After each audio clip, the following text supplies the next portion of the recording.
Mes frères, mes sœurs, c'est votre frère et je suis là de retour encore pour le message, la continuité. Nous sommes sur la deuxième partie de ce message. Oui, d'aujourd'hui, le message d'aujourd'hui, c'est la deuxième partie. Mais le message en général, c'est la troisième et fin de ce message concernant la lecture, relecture, commenter des prophéties de l'Égypte antique.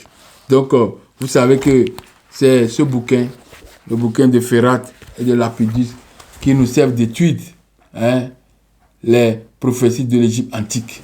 Voilà, c'est ça qui est l'objet de jour. C'est ça qui nous décrit l'histoire, hein, l'histoire dans laquelle l'Afrique est plongée depuis l'Égypte antique. Parce que la lumière, Ra, a été élevée en Égypte antique et éclairé toute l'humanité et éclairé beaucoup plus l'Afrique. Mais cette fois-ci, la parole nous dit que, je vais relire, le disque solaire sera voilé. Il ne brûlera plus pour le peuple qui désire le voir. On ne vivra plus lorsque les nuages le cacheront. Tous les êtres humains seront engourdis à cause de son absence. Vous voyez, quand il n'y a plus de la règle, l'humanité entière aujourd'hui est dans la souffrance parce qu'il n'y a plus l'équité, il n'y a plus la règle. Maat est mis dehors et il s'est fait être dedans. Le Dieu Amon a été voilé, est mis dehors, est démonisé et le Dieu Yahvé est mis à sa place. Le Dieu Yahvé qui est Satan, qui est le Dieu du désordre, le Dieu qui est frustré, Dieu de fureur, Dieu, et comment on dit, envieux, il est mis, elle est dedans et toute l'humanité veut l'adorer, alors que le Dieu même de l'humanité est mis dehors. Donc je continue la lecture. La lecture continue. Je continue. Donc je suis sur la page 72. Puis l'eau fera place de nouveau à la rive. C'est le temps messianique un peu qu'on est en train de décrire. Le vent du sud s'opposera au vent du nord. Il n'y aura plus un vent unifié dans le ciel. Donc cette partie doit être expliquée. On nous dit que puis l'eau fera place de nouveau à la rive. Donc la place de l'eau est devenue une rive. L'image signifie que le cours normal des cycles naturels est bouleversé. On peut aussi songer à l'évocation d'une sécheresse catastrophique. Donc, quand l'Égypte est rentrée dans ce désarroi, dans cette décrépitude, alors, maintenant, qu'est-ce qui va arriver? Les cycles naturels vont changer. Vous comprenez? Il y aura beaucoup de dégâts. Même notre présence, la présence en nombre sur un terrain peut provoquer la pluie. Mais quand il n'y a plus personne, alors il n'y a pas la chaleur qui va aller se croiser avec les vents du ciel pour que la pluie tombe. Donc on reste dans la sécheresse. Vous comprenez? Donc ce sont des règles, des formules. Ces formules sont invisibles, mais se réalisent sur nos têtes pour que nous ayons de l'eau. Donc, le vent du sud s'opposera au vent du nord. Il n'y aura plus un vent unifié. Donc, je vais expliquer ça. Il n'existera plus le ciel au moyen d'un vent étant un. Il n'existera plus au ciel un vent comme un. Ce n'est pas un seul vent qui souffle, mais il y a des vents qui viennent en collision. Hein. Il se peut s'agir d'un seul vent. Les Égyptiens connaissent et apprécient l'existence de plusieurs vents. À nos avis, l'expression signifie qu'ils s'allient pour former un vent unifié, un système cohérent qui anime le ciel selon certaines lois. Lorsque l'anarchie surviendra sur la terre, elle régnera aussi dans le ciel et les vents se battront entre eux. Vous comprenez? Donc, quand on dit que ce qui est en bas, c'est ça qui est en haut. Quand il y a le désordre en bas, il y a le désordre en haut. Donc, vous voyez, quand le désordre est en haut, il y a le désordre en bas.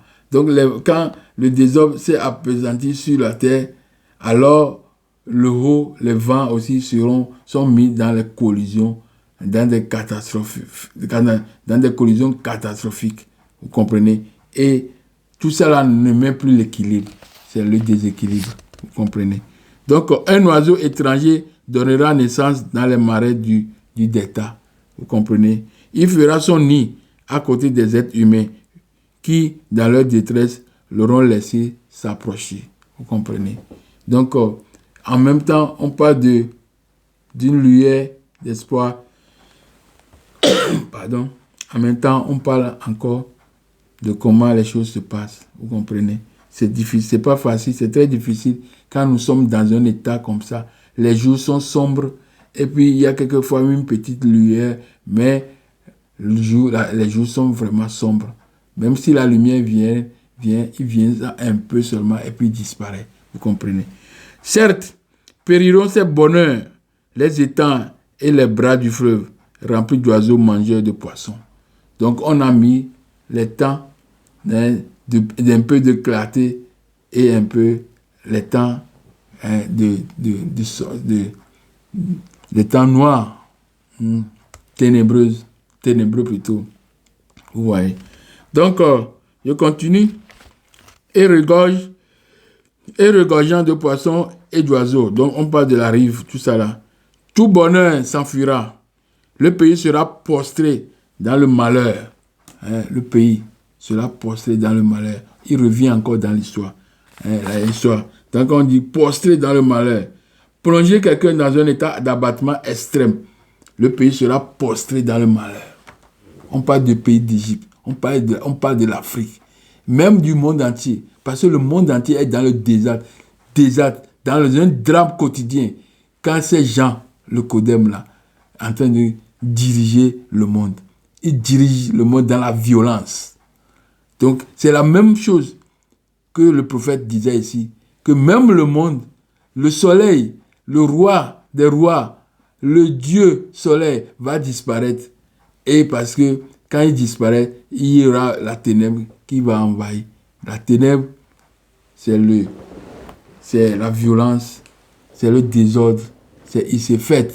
Vous voyez, il s'est fait. C'est fait, il s'est fait. C'est 7. Vous voyez, et 7, c'est le Dieu d'orage. Et Yahweh est Dieu d'orage. C'est la même chose. Satan, c'est lui qui est devenu Satan. Ouais, on a mis Satan à la place. On a mis Satan à la place de Amon. Voilà, c'est ça. C'est ça qui s'est produit. Et regorgeant de poissons d'eau bonne, je laisse tout ça là-bas.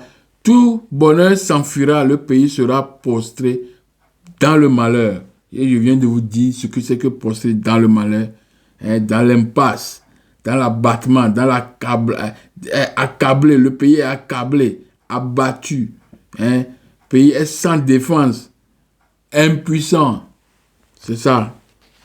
Quand on dit que le pays est prostré dans le malheur à cause de cette nourriture. Le malheur qu'infligent les Asiates est répandu à travers le pays. On a encore prononcé ici, vous m'excusez, on a prononcé le nom de ceux qui ont éclaté l'Égypte antique. Les Asiates, le Codem, Baba, Japhétis. Leurs noms sont connus. Lisez seulement Genèse 10, vous allez les voir. Ils sont là-bas. Les ennemis se manifesteront à l'est. Les Asiatiques descendront en Égypte. La forteresse sera dans la détresse. Un autre homme à côté d'elle, celui qui pourrait apporter du secours, n'attend plus. Vous comprenez? Celui qui doit apporter secours, il n'attend plus. Rien. Personne ne vient au secours. Et l'échelle d'accès sera remontée pendant la nuit. L'envahisseur pénétra dans la forteresse. Donc, les envahisseurs sont les Asiates. Et les Asiates sont connus. Il y a des Asiates, les Perses, tous ces Lekodem qui venaient d'Asie sur le territoire. Et Et en plus il y a les Édomites, ceux qui sont venus des îles, peuple des mers. Les deux peuples sont mis ensemble parce qu'ils sont tous des Locodem, ils sont tous des Javétis et ils se sont mis contre les Kamites, les enfants de Cam, les Couchites. Je continue. La page 74. Le sommeil disparaît de mes yeux, je dormais et voici, je suis éveillé. Et quand on est éveillé, parce que tout ce que tu racontes, quand tu es éveillé, on voit qu'il y a de l'ordre dedans. Donc il dit que tout ce qu'il raconte, le sommeil disparaît de mes yeux, je dormais et voici, je suis éveillé. Être éveillé, c'est quoi? Le prophète décrit son état de voyance. Il est parfaitement lucide et découvre l'avenir. Vous comprenez? C'est ça. Et voici que je suis éveillé. Les animaux du désert boiront au fleuve d'Égypte pendant le frais sur les rives. Non. Les animaux du désert boiront au fleuve d'Égypte, prendront le frais sur les rives, en l'absence de quelqu'un pour les effrayer. Vous comprenez? Donc, puisque les oiseaux, quand l'homme disparaît, n'habite plus là-bas, ces endroits seront occupés par les animaux.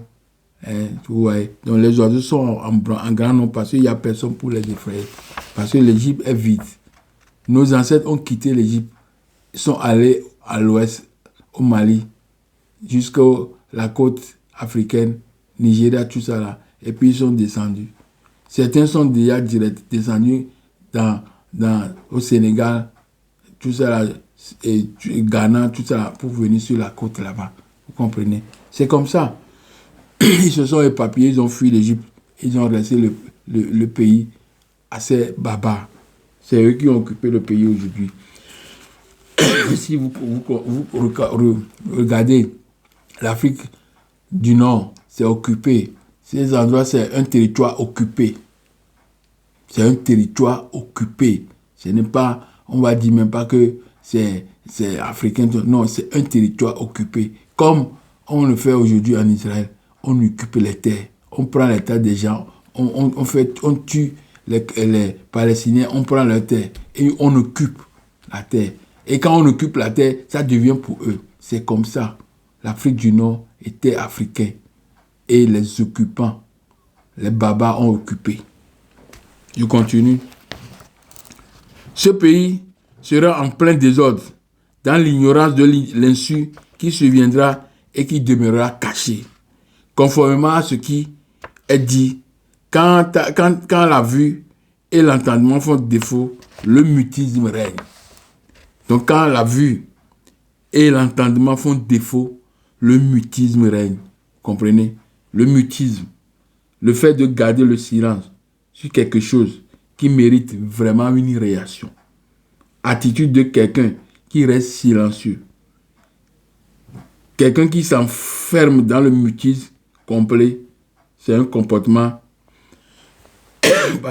c'est un comportement de certains médias aujourd'hui que il doit parler, il doit expliquer, dire la vérité, mais il préfère rester dans le mutisme, dans un silence assourdissant, meurtrier plutôt.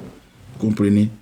Où certaines autorités doivent s'expliquer sur un problème, mais ils gardent le silence. C'est meurtrier. Vous comprenez? C'est ça, le mutisme. Je te décris un pays en proie à la violence. Ce qui n'aurait pas dû se produire est arrivé. Donc, tout le territoire est rentré dans la violence. Pris assaut par les barbares, les vandales, les Huns, les Bourgognes, les bombardiers. Tous ces gens-là, les Locodem, ont pris assaut de l'Égypte antique. Ils ont détruit, saccagé, volé. Ils ont tout pris. Ils ont déposé dans leur musée. Tout ce que nous lisons aujourd'hui se trouve dans leur musée.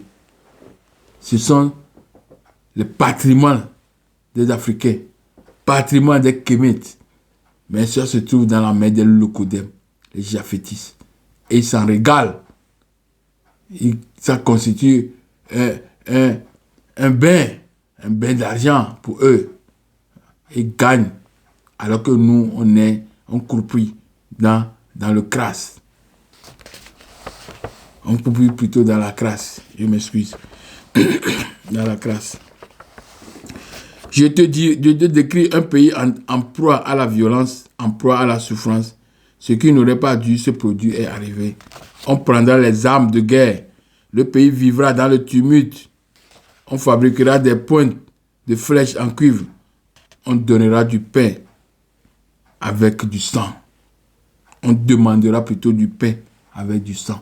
Donc les gens qui vont manger, c'est avec leur vie qui paie le manger maintenant. Nous vivons dans une souffrance totale.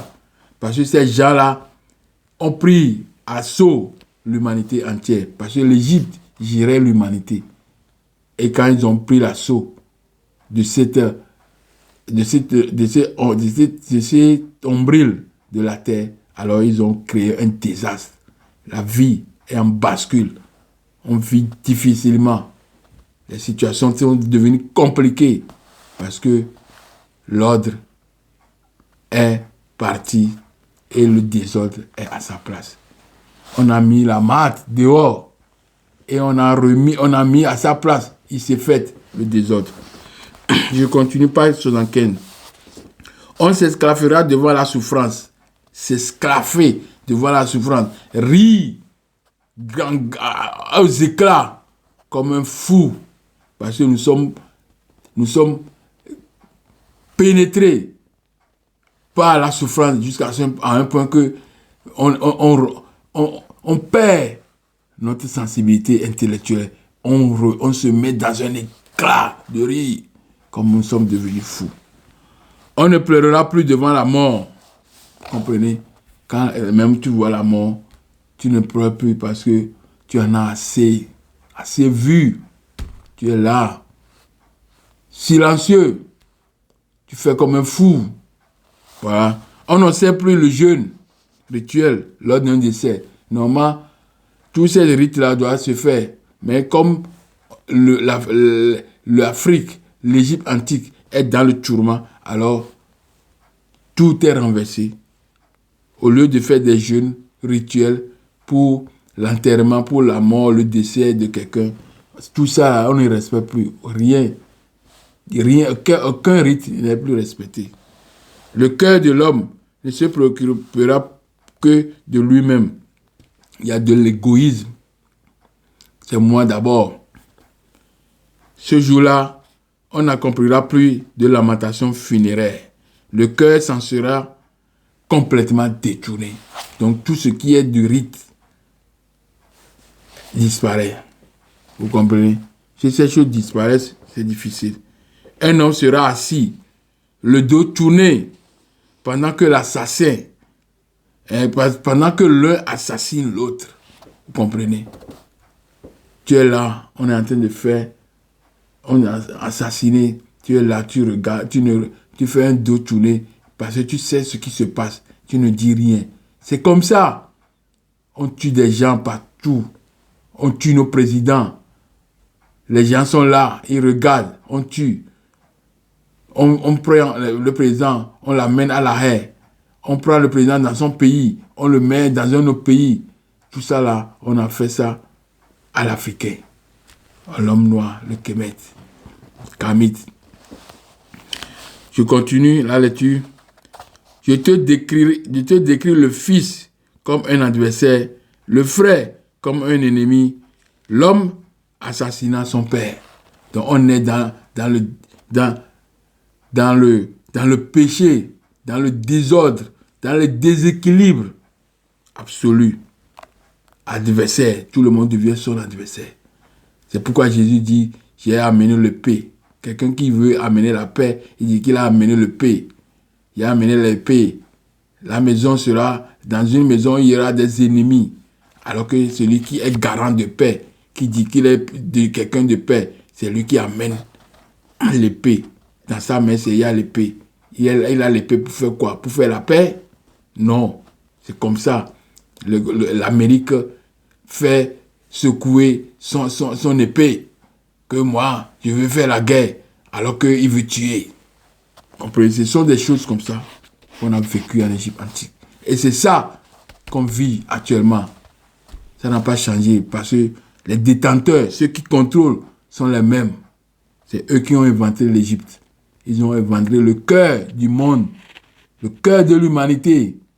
Et voilà, nous sommes dans la souffrance. Oui. Chaque bouche sera emplie de ces paroles seules. Page 76. Tout bonheur se sera évanoui. Le pays sera ruiné. Des lois seront promulguées contre lui. Vous voyez, j'ai fait dans le passage ici, patrimoine de l'homme noir au secours de l'Empire romain et de sa nouvelle religion. C'est un message que j'ai fait le 23 mars 2025. Donc je vous demande d'aller regarder encore. Le patrimoine de l'homme noir est allé au secours de l'Empire romain et de sa nouvelle religion. L'Empire romain, c'est les Locodèmes, les barbares, les Vandales, les Huns.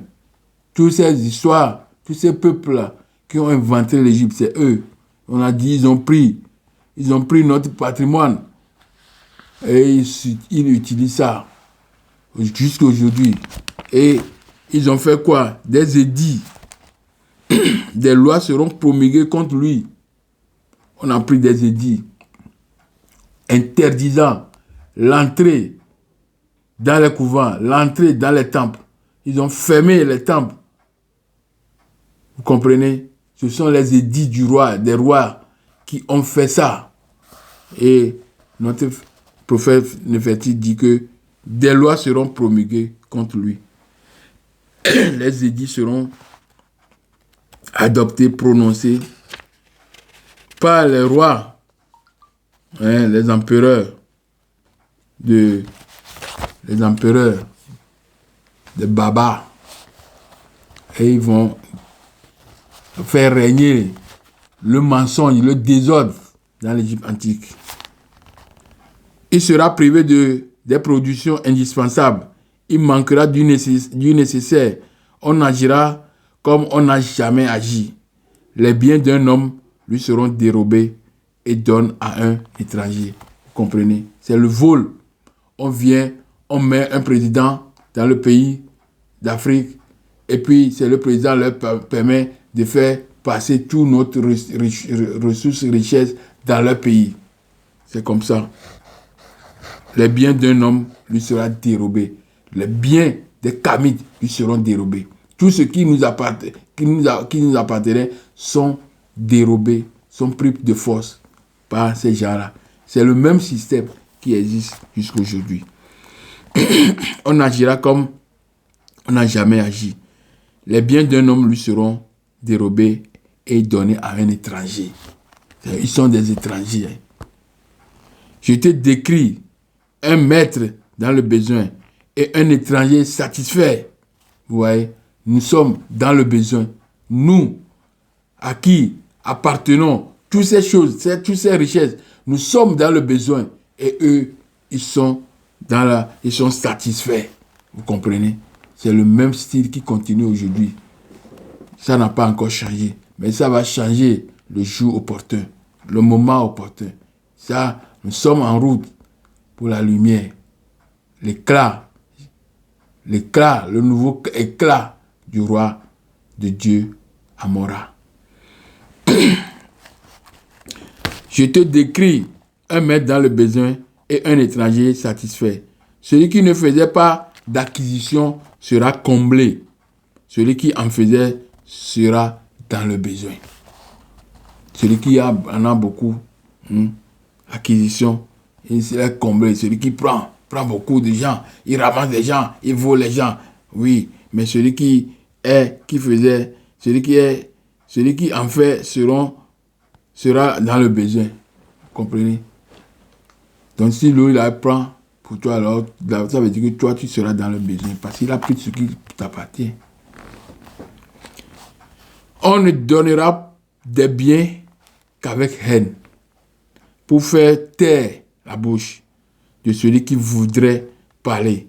La réponse à une parole, ce sera le bras armé d'un bâton. S'exprimer, ce sera tuer autrui.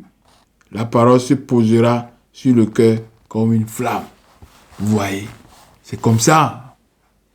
Hein, nous sommes coincés, très coincés. Si tu veux parler, on te tue.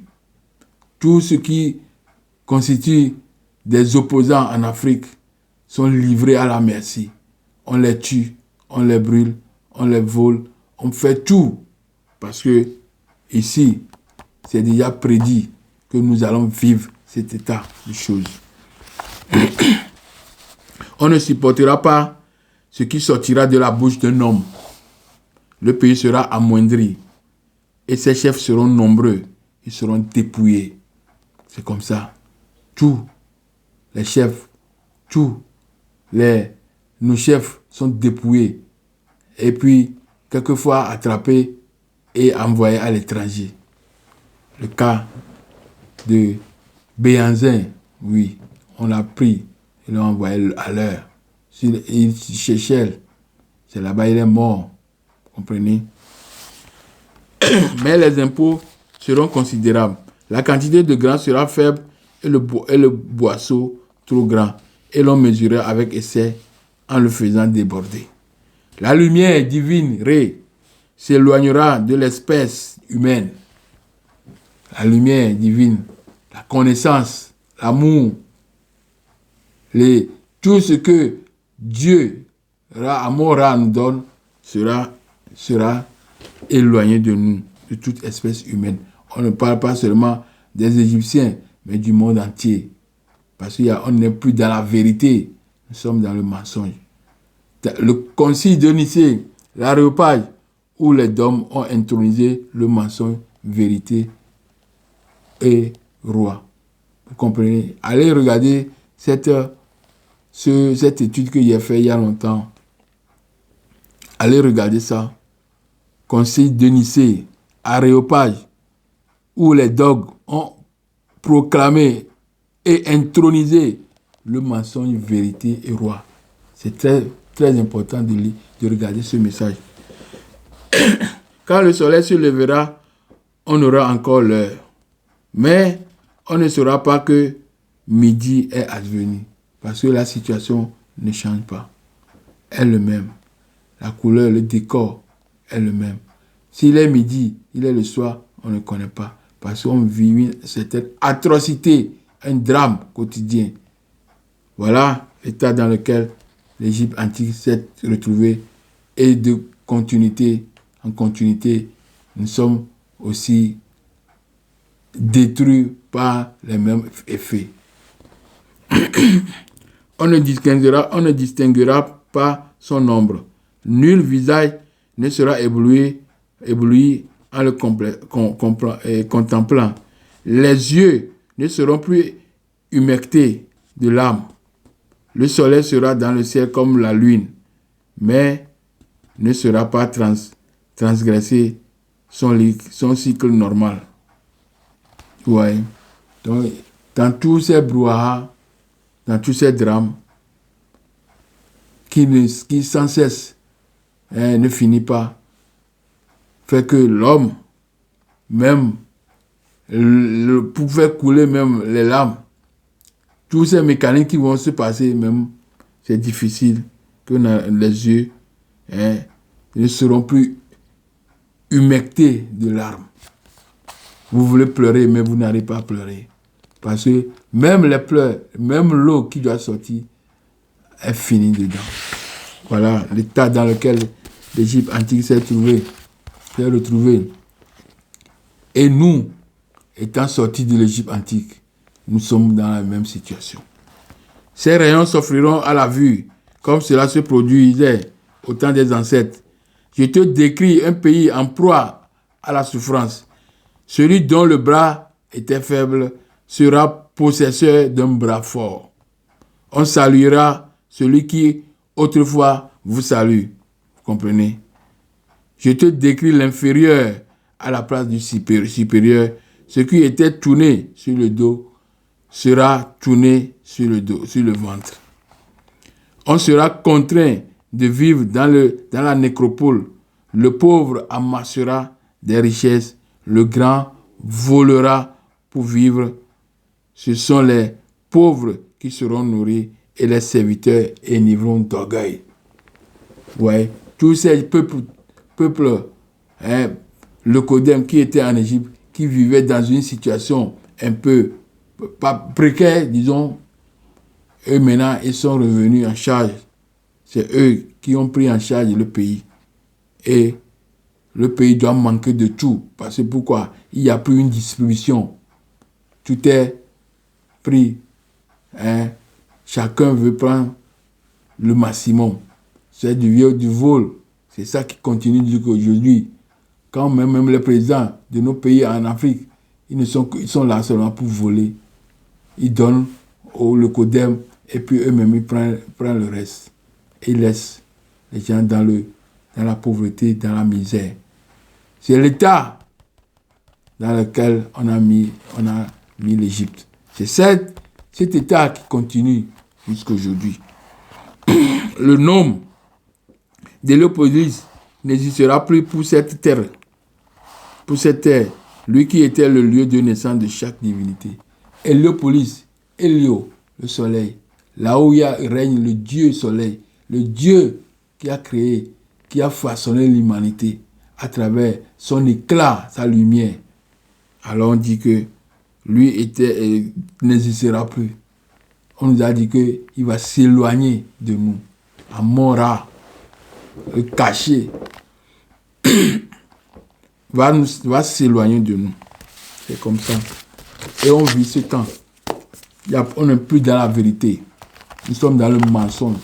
Le traitement malhonnête. C'est ça qui se poursuit. Je continue. Je suis sur la page 79. Cette fois-ci, la venue du pharaon, sauveur et le retour de Marthe. Donc, ce côté a prédit qu'il y aura un roi qui va venir, qui va faire retourner la Marthe. Alors, qu'est-ce qu'ils ont pris? Ils ont pris ça pour dire que Jésus va venir pour rétablir l'ordre, la paix, tout ça. C'est le système. C'est la prophétie de Néferti qu'ils ont repris dans la Bible. Et en mettant, au lieu de Amenhotep, Amon est devant. Au lieu de mettre Amenhotep, ils ont mis Jésus. Pour dire qu'il va venir nous faire quoi? Ramener l'ordre. Comment? Quelqu'un qui aime le désordre va ramener l'ordre. Alors qu'il dit que moi j'ai l'épée, j'ai amené l'épée. L'enfant, le père sera contre son fils, la mère sera contre sa fille. Tout ça là, c'est Jésus qui dit ça. Et c'est lui qui va nous amener la paix. Quelle paix? Quelle paix? Je continue la lecture sur la page 79. Mais un pharaon apparaîtra au sud, dont le nom sera Iméni, juste de voix, Amon, Imana. Il sera le fils d'une femme de la terre de l'arc. Il sera un enfant de Haute-Égypte. Il prendra la couronne, comme on a dit, Jésus sera couronné, tout ça là. C'est ici, c'est dans cette prophétie qu'ils ont pris tous ces textes-là et imputés à Jésus. Il prendra la couronne blanche, il portera la couronne rouge, il unira les deux puissantes. Il apaisera les deux seigneurs avec ce qu'il aime. L'objet, celui qui entoure le champ dans son poing. La rampe de puissance dans sa main serrée. Réjouissez-vous, humains qui vivrez à son époque. Le fils d'un homme sera son nom. Quand nous lisons Marc 2, verset 10, Daniel 7, verset 14, et aussi Marc 3, verset 4, le fils de l'homme. C'est ici on a employé le fils de l'homme. Le fils de l'homme. Oui, le fils de l'homme sera son nom. Son nom sera le fils de l'homme. Pour l'éternité de l'instant et l'éternité des cycles. Pour l'éternité d'éternité. C'est ça le mot. C'est ça. Le fils de l'homme. régnera d'éternité en éternité. C'est ici qu'on a repris tout ça là.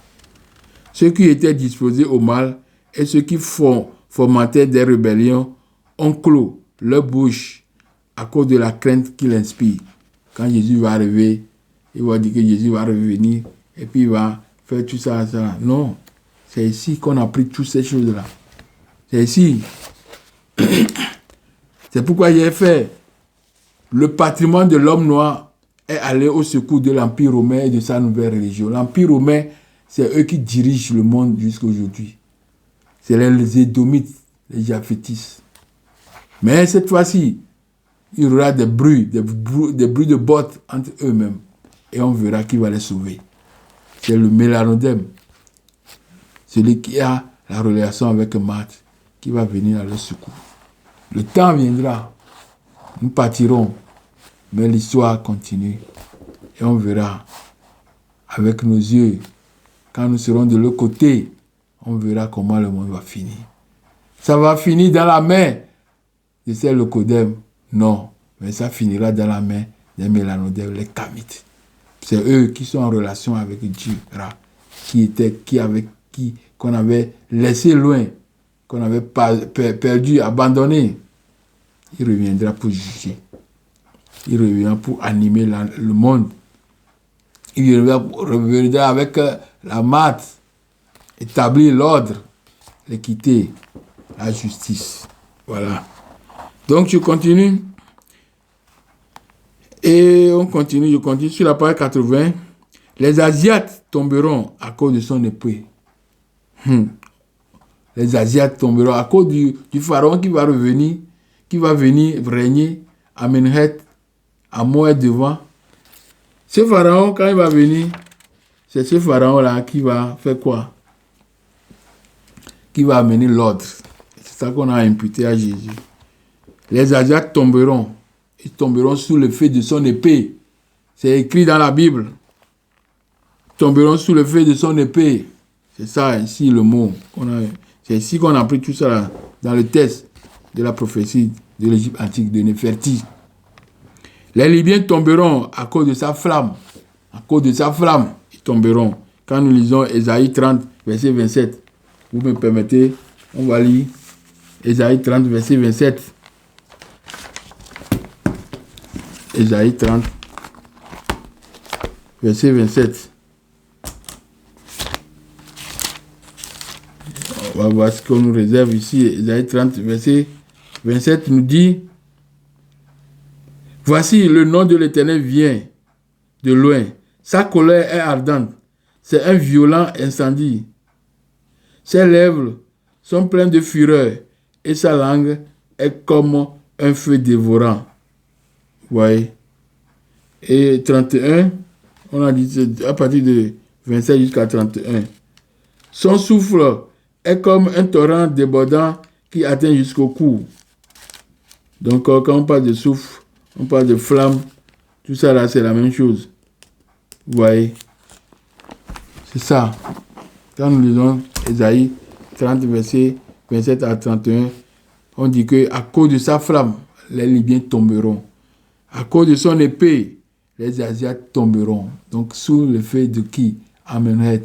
Au lieu de dire que Jésus va venir avec son épée, tout ça là. C'est ça, on écrit ici. Les révoltes subiront sa colère. Les rebelles, sa puissance. 2 Timothée 2, verset 8 et 2 Timothée 1, verset 8. Tout ça là, la colère de Dieu s'abat. Et les rebelles vont disparaître. Tout ça là, c'est les prophéties messianiques de Néferti qui sont reprises dans la Bible. Vous comprenez? L'Uraeus qui est à son front subjuguera pour lui les rebelles. L'Uraeus, la lumière, l'œil qui est ici, qui regarde tout. C'est cette lumière qui subjuguera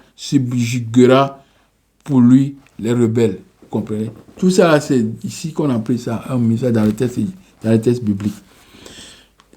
On construira pour lui les murs du prince, vie, épanouissement, santé, de sorte que les Asiates ne puissent plus descendre en Égypte. en construisant des murs. Vous comprenez? Tout ça, ce sont des choses qu'on a pris ici pour aller déposer, écrire dans la Bible. Ainsi, demanderont-ils de l'eau à la façon des demandeurs pour faire boire leur troupeau? La règle reviendra à sa place. Le chaos sera repoussé à l'extérieur. Le chaos, cette fait qui est dedans, sera repoussé à l'extérieur. Matthieu va revenir. C'est ça qu'on dit que Jésus va revenir et va établir le royaume de Dieu, la justice, tout ça. C'est ici que tout ça sont sortis. C'est dans cette prophétie que tout ça sont sortis. Et ils ont changé ça. Le nom du roi Amenhotep, bien Amenex, ils ont changé ça en Jésus. Que se réjouisse celui qui contemplera cela et se trouvera dans la suite de Pharaon. Que se réjouisse celui qui contemplera cela et se retrouvera dans la suite de Pharaon. Vous voyez, celui qui va vaincre sera dans le royaume avec lui. C'est les mots ici qu'on a pris tout ça là pour mettre dans la Bible. Celui qui connaîtra les rites versera pour moi une libation. Quand il verra que ce que j'avais dit est arrivé. Vous comprenez? Tout ça, ce sont des propos de la Bible. Vous comprenez? Que se réjouisse celui qui contemplera cela et se trouvera dans la suite du Pharaon. C'est-à-dire dans le royaume de Dieu. Dans le royaume de Jésus, tout ça là. C'est ici qu'on a pris ces choses-là. On vient nous dire des choses qu'ils ont copiées. Ils font comme si ça venait d'eux. Rien n'est venu d'eux. Tout est déjà écrit sur des papyrus, sur des tables, sur des artefacts, sur des Oscar, comment on dit même, sur des ostracas. Voilà, sur des ostracas. Tout ça là, c'est déjà écrit. La vie que nous menons aujourd'hui, tout ce qu'on a écrit dans la Bible, tout ça a été écrit sur des papyrus. Il n'y a rien qui échappe. C'est une copie. Ils ont pris. Sinon, ce sont ceux qui sont rentrés, qui gouvernent jusqu'à aujourd'hui. C'est eux. Et le temps prendra fin. Et quand ça va prendre fin, ils ont dit que c'est l'Apocalypse, quoi. Oui, c'est l'Apocalypse. Parce que le nouveau règne va revenir. Ils ont dit que le nouvel ordre mondial. Non. Ils ont dans l'ordre qu'ils avaient commencé depuis l'Égypte antique. L'ordre là continue jusqu'aujourd'hui. Le nouvel ordre mondial même va venir. C'est ça qui va établir la justice. Ce n'est pas eux qui vont établir la justice de Dieu, non. Ce n'est pas eux. Ce n'est pas ceux qui dirigent aujourd'hui, le Codem là, qui vont établir la justice de Dieu, non. C'est le Dieu lui-même, à travers ses enfants, les Kamites, qui vont établir la loi, la règle, la paix, la sérénité, l'équité, la justice. C'est eux qui vont établir ça sur la terre. Et la terre entière va profiter de ça. C'est comme ça. C'est le noir qui a commencé, qui a noué, qui a commencé avec Dieu. Et si le Dieu est parti, quand il va revenir, il reviendra avec le noir encore. Parce que seul le noir a la marque de Dieu. Nous portons le nom de Dieu. Toutes les familles de l'Afrique portent le nom de Dieu. Et le nom qu'ils portent sont des noms théophores. Ça veut dire que nous sommes des enfants directs de Dieu. Vous ne trouverez pas dans les noms des Locodem le nom de Dieu, il n'y en a pas. Nous sommes de la lignée de Dieu, comme Bilolo a dit. Nous sommes de la lignée de Dieu. Et personne ne peut nous arracher ça. Nous sommes nés avec. Toutes les familles en Afrique ont une signification qui est liée à l'existence de Dieu dans l'âme de cette famille-là. C'est pourquoi je lance un appel pour que les familles africaines fassent beaucoup d'efforts pour se retrouver autour de leur table. La table qui les réunit, la table qui leur donne la force, la table sur laquelle Dieu, le caché, est assis. Et puis il distribue sa force à l'un à l'autre. Et que nous allons conquérir de nouveau le monde ici.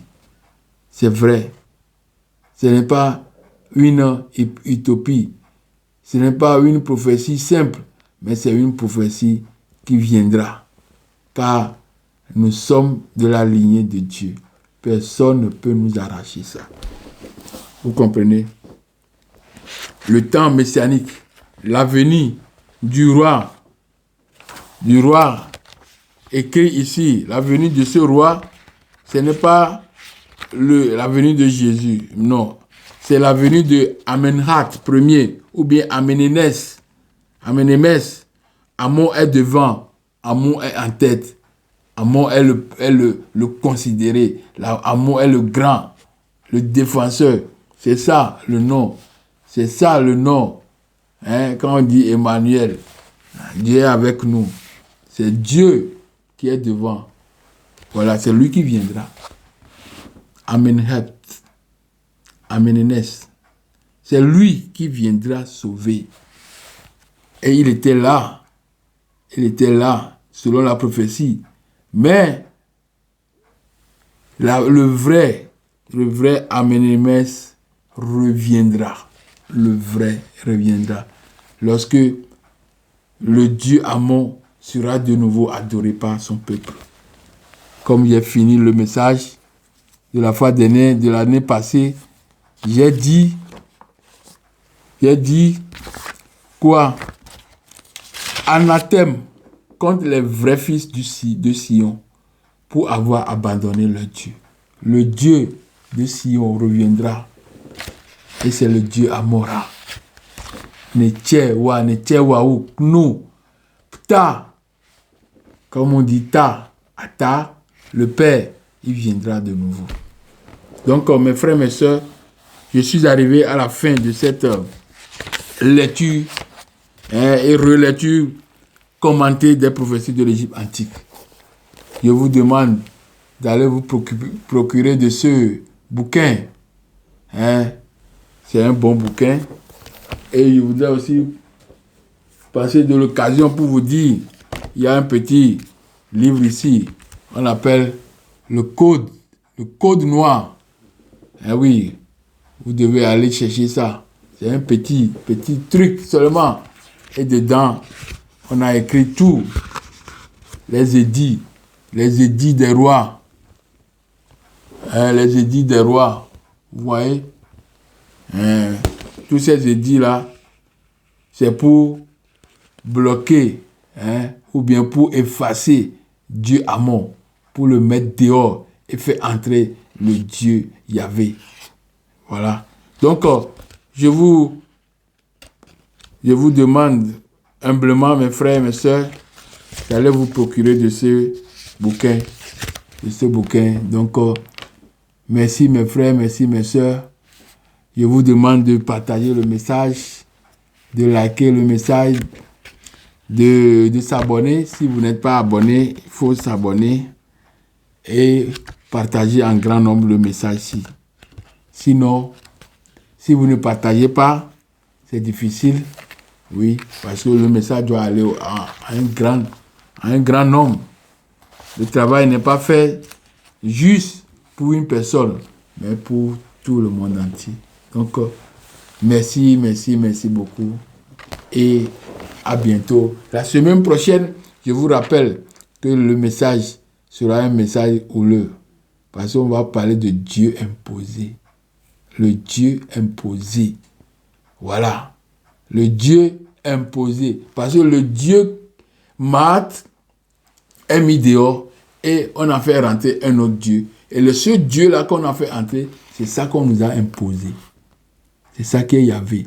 Donc, je vais vous donner les caractéristiques d'après les prophéties, d'après les versets bibliques. Le Dieu imposé. On nous a imposé un Dieu. Le Dieu Yahvé a pris la place, s'est substitué au Dieu Ammon. J'ai déjà fait tout ça là, mes frères. J'ai déjà fait. Seulement, vous devez regarder les vidéos, partager, liker, faire un partage massif. Coupez les vidéos, mettez ça dans les TikTok, mettez ça sur des toiles Instagram pour que le message parte à tout le monde. C'est ça ma demande. C'est ça ma demande. Moi seul, je ne peux pas faire grand-chose. J'ai fait mon travail. Je vous demande, vous aussi, de finir, de faire le vôtre. C'est comme ça que les deux ensemble, alors vous donnera un grand fruit. Et nous mangerons ce fruit. Voilà, parce que c'est le temple messianique qui va arriver et nous mangerons le fruit. Merci mes frères et à bientôt. Je vous salue. Je vous aime tous.